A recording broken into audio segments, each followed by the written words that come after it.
A los naturalistas no les gusta hablar de los límites del método científico, así que cada vez que llegan a alguna situación que sobrepasa esos límites, tienen que usar la palabra probablemente.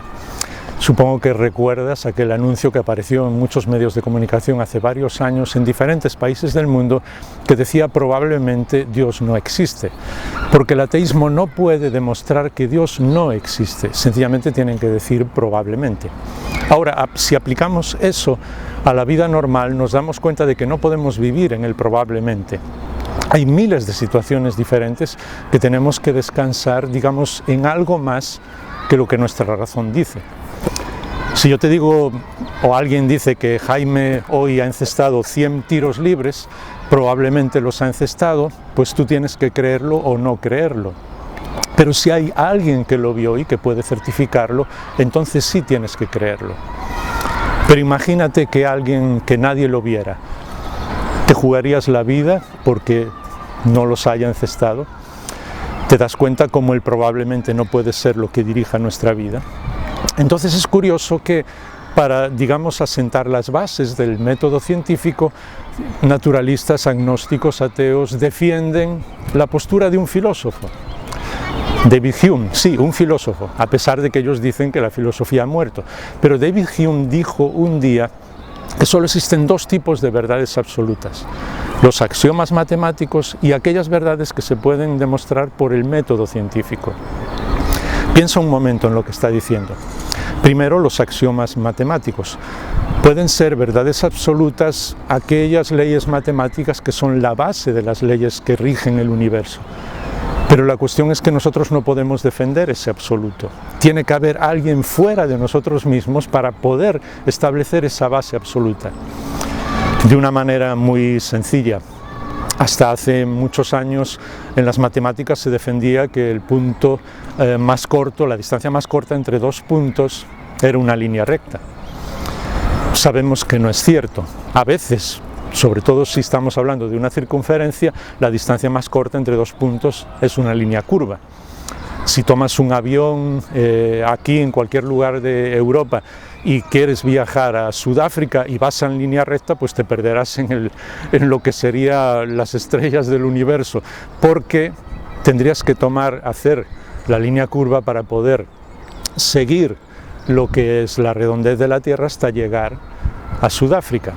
Pero por otra parte, muchos de esos axiomas que son universales en una ciencia no lo son en otra. Así que, por ejemplo, cuando un matemático nos dice que el orden de factores no altera el producto, no podemos aplicar esa ley, el orden de factores no altera el producto, a otras ciencias. Porque si lo aplicamos, por ejemplo, en física, en química o en medicina, el orden de factores podría causarnos la muerte. Así que no es cierto que los mismos axiomas matemáticos sean verdades fundamentales si no hay un referente externo a nosotros que verifique esas verdades fundamentales. Pero la segunda razón, que solamente podemos creer en aquello que demostramos por medio del método científico, es todavía, si me permites, un poquito más absurda. ¿Por qué? Porque el método científico no puede ser juez y parte al mismo tiempo. Es decir, no puedes demostrar por el método científico que el método científico realmente existe y que es válido para demostrar. ¿Y cómo lo demuestras? Por el mismo método científico. No tiene ningún sentido. Primero, porque nuestra razón nos puede engañar. Segundo, porque no tenemos la razón de los pasos que estamos dando. Tercero, porque el mismo método científico nos dice que actualmente y en las situaciones actuales, lo que el método científico llega a una conclusión es por esas situaciones actuales. Pero si cambiara algo, si cambiara una ley, si cambiara una fuerza en lo más mínimo en el universo, dentro de una hora ya no podíamos certificar nada con el método científico. Así que tenemos que dar ese paso de confiar en algo más que el mismo método científico. Pero fíjate que incluso el propio método científico a lo largo de los años ha ido en cierto modo contradiciéndose a sí mismo. La física de Newton quedó completamente superada cuando Einstein formuló la teoría de la relatividad.